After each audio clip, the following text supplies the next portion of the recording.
Bible Story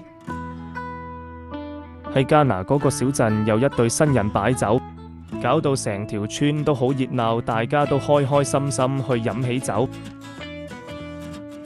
耶穌同瑪利亞同埋耶穌啲門徒都受邀去婚宴，佢哋一齊行入去個熱鬧嘅宴會度。宴會非常熱鬧，大家飲下啲酒竟然飲晒，僕人開始擔心，唔知點算好。瑪利亞見到就細聲同耶穌講，佢哋冇酒啦。耶穌就話，而家未到我嘅時候啊，但瑪利亞冇多講，只係同啲僕人講，佢叫你哋做乜，你哋就照做啦。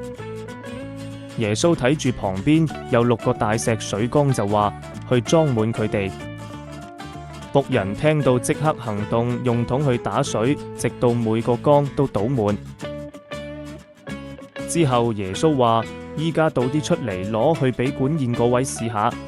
結果奇蹟就發生啦，嗰啲水竟然變咗做酒。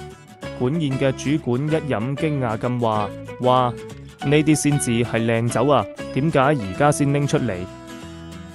呢個就係耶穌所行嘅第一個神蹟。佢啲門徒睇到之後，都更加相信耶穌真係神嘅兒子。